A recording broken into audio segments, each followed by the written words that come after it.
आता रात्री कारल्याची भाजी करायची होती म्हणून मी 2-3 तास अगोदरच कारले चिरून इथं ठेवलेले होते. मिठामध्ये मीठ घालून ठेवलेलं होतं त्यामध्ये. आणि इकडे आता भाजीसाठी मी कांदा कापून घेतला आहे आणि ह्या साईडला लसूण, चटणी आणि हळद असं कुटून घेतलेलं आहे बारीक. तर आता पहिले जिऱ्याची फोडणी देऊन कांदा कलसून घेते. इकडे तेल ठेवले तापवायला. तर आपण जे भिजवलेलं कारलं होतं, जे आपण कापून ठेवलेले कारले होते, त्या कारल्याचं असं पाणी काढून घ्यायचं.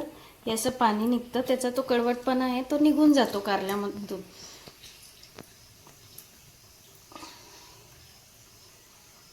बस. ते असे कांदे आता ब्राऊन झाले. त्यात मी जी एक चटणी कुटलेली होती, बारीक केलेली होती, लसूण आणि चटणी, ती अशी टाकून 2 मिनटं होऊ द्यायचं. आणि त्यात हे कारले टाकायचे. त्याचं पाणी आपण काढून घेतलं आहे आणि असे छानपैकी परतवून घ्यायचे.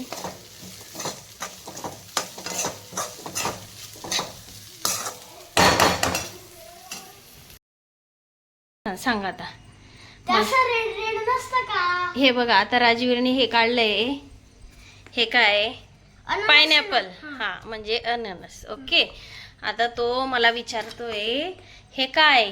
आता याने काढलंय ते मला काय माहिती काय काय सांगा बरं तुम्ही. तुम्हाला समजतंय? रेड नाही राहत का? काय छोटं छोटं काय रेड रेड? ते खायचं असतं. स्ट्रॉबेरी नाही, मग ती थोडी मोठी असते, एकदम बारीक शेना, एकदम बारीक. एकदम बारीक काय असतं? बोर. हा नाही ग, मग ते तर खूप छोटे असतात. मग आता काय काढले तुम्हाला सांग बरं. हे हार्ड आहे. हार्ड आहे? हार्ट आहे? हार्ट हार्ट आहे. हे ऍपल आहे. हे बनाना आहे.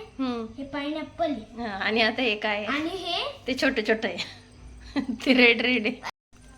फायनली आम्हाला राजवीरने हे जे काढलंय ना, याचा शोध लागला आहे. हे राजवीरने काढलंय पोमेग्रॅनेट, म्हणजे डाळिंब. हा, डाळिंब. डाळिंब असतं ते पोमेग्रॅनेट. ओके, कळलं? आणि ते असं काही उभं थोडी असतं, ते असं गोल असतं आणि मग त्याच्यात ते दाणे असतात पोमेग्रॅनेट. मग हे असं उभं असतं का ते पोमेग्रॅनेट? कधी उभं पोमेग्रॅनेट पाहिलंय का तुम्ही? राजवीरने पाहिलेलं आहे. राजवीरने खाल्लेलं आहे वाटतं. राजवीरच्या पप्पांनी आणलेलं आहे ते तसं पोमेग्रॅनेट. चल व्यवस्थित काढ मग आता. कंटेनर आणलेलं होतं, त्यात मी मीठ भरून घेतलंय. आता बघू किती दिवस टिकतंय काचेचं कंटेनर, कारण की सकाळी घाई असते टिफिन वगैरे करायची. बघू किती दिवस टिकतंय जातंय. अच्छा, 21 जूनला आहे ना? पण तू तर आजच बनवून घेतलं ते फादर्स डेचं. तर अशा प्रकारे आमचा स्वयंपाक झाला आहे. कारल्याची भाजी झाली आहे छान. उजेड दे ना बेटा, उजेड सोड ना, उजेड सोड.